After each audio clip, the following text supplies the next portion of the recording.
Everyone, nagbabalik ulit sa TV. Guys, meron akong share sa inyo. Dito pala ako is nagtatrabaho isang company. Ito guys, control ng panel ng machine. And guys, bagong wala pa itong isang buwan guys, pero tingnan niyo. Sira na yung emergency stop at start button. Bali, may warranty pa rin kasi guys, kaso ang problema pagka pinunta dito ng supplier to, siyempre yung service medyo mahal, tapos mga bakain ilang araw pa bago dumating. Kaya sa akin na to guys, pinagawa ng boss namin sa akong maintenance day, so sa electrical.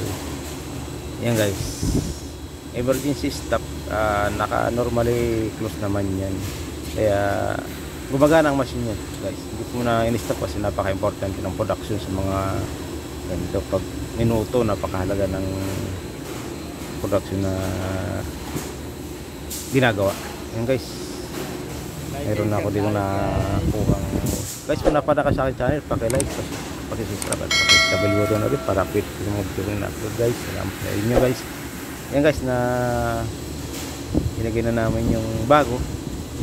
Yan, meron ako ditong kasamang technician para gawit namin. Yan guys, ito lang. Kumagana pa rin guys machine ito. Ayan, mayroon naman diyang kanal, may slot naman dyan na pag nag-press ka dito sa kulay itim na yun, papasok yung maglalak. Dapat tumama lang din sa slot guys. Press na tayo, naka-drive tayo. Paano boss? Guys, Itong kanal sa baba. meron kasi ditong malapit sa amin na maraming company pala dito guys sa pinasukan ko mula nung nag-OFW ako. Technician din doon. Wala, try lang din ako mag-apply dito. Sa 5 kong in-applyan guys, lahat ako tinawagan. Kaso mayroong mga company na hindi binigay ang gusto natin, kaya hindi tayo masaya sa kanila, ay pwede tayong umalis. Itong napasukan guys, video nagustuhan ko to dahil malapit sa amin at malinis naman siya. Hindi na tulad sa iba, malinis sa Bakalan. Yan guys, ano lang yan, food company pala to guys, kaya napakabago ng amoy dito ng mga produkto, food, pinapay. Yan guys, yan, naikawit na namin. Kaso yung sa ano, sa start button, kailangan i-off yan. Yan guys, puro PLC yan. Yung pala inverter, BFD yan, inverter guys. 10 piraso yan, malalaki yan guys na BFD inverter. Wala nang ginamit na magnetic contactor guys. Yan, ito yung sa start button.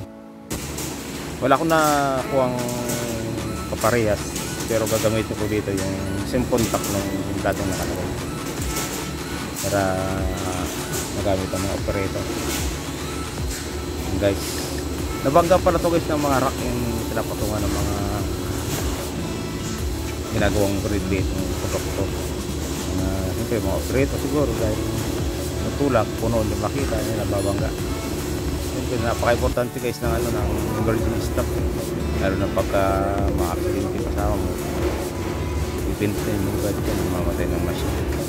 Yan guys, ito yung start button na ikabit ko na guys. Maraming salamat sa mga sumusuporta palagi guys. Hindi ko naman shout out sa inyong lahat mga idol. Yan, bali dyan din ng sitting sa display, yun guys. Yan guys, ang laki ng inverter, BFD variable inverter. Yan, may PLC dito sa baba guys. Yan, wala nang magnetic contactor na ginamit. PLC inverter na variable na frequency inverter guys. Yan, meron din siya dyan na monitor, dyan na sila nagsisiting kung anong gusto nila. Mga operator alam niyan guys, kasi sila gumagamit ito. Bago lang pala to guys. Yan guys, maraming salamat sa mga nanonood. Thank you for watching.